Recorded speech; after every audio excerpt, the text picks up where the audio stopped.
আমাদের জীবন চলে যাবে, কিন্তু আমরা কখনো কোন নাস্তিক, কোন বাতিল, কোন মুরতাদের কাছে মাথা নত করতে পারি না, পারি না, পারি না। আমরা ভাবি আমাদের দেশ স্বাধীন হয়েছে। আরে ভাই, শয়তান কিন্তু এখনো মরি নাই। মিস্টার ইবলিস যিনি আছেন, ইনি কিন্তু মরে নাই। আপনারা প্রমাণ করে দিয়েছেন সমস্ত পুলিশ খারাপ না। আজকে দেখেন, কোরআনের হক প্রচার করলে বাধা আছে না নেই? বাধা আছে না নাই? বাধা আছে। রব্বুল আলামিন বললেন, وقال الذين كفروا لا تسمعوا لهذا القرآن والغوا فيه لعلكم تغلبون। জোরে বলি আল্লাহু আকবার।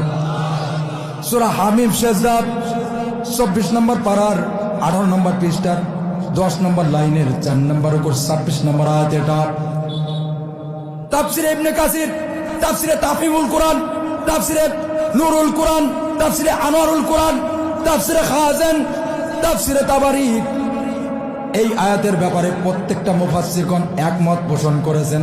রব্বুল আলামিন বললেন, ওগো আল্লাহ, এই পৃথিবীতে দেখবেন যে এই পৃথিবীতে যারা জালেম, যারা স্বৈরাচার, যারা মুনাফিক, যারা ফাসিক, যারা মুরতাদ, যারা সুদখোর, যারা ঘুষখোর, যারা জিনাখোর, যারা হারামখোর,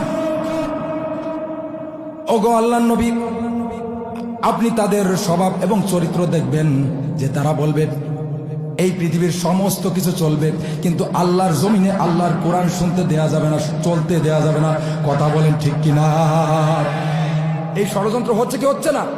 আল্লামা দেলোয়ার হোসেন সাঈদী হুজুর সেই দিন কোরআনের তাসরিফ পেশ করেছিল, হালাল হারাম নিয়ে বলেছিল। ডক্টর মিজানুর রহমান আজারি হুজুর কোরআনুল কারীম থেকে হক কথাগুলি তুলে ধরেছিল,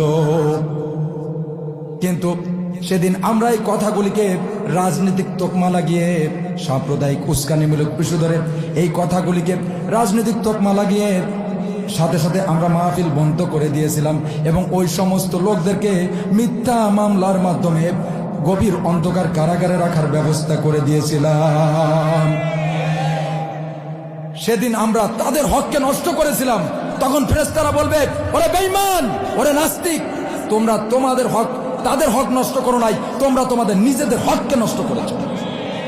কারণ একজন কোরআনের রাহবার কারাগারে থাকা মানে, আজকে আমি একজন পুলিশকারী, আমার ভিতরে কোরআন আছে। আমার ভিতরে কি আছে? কোরআন আছে। আল্লাহ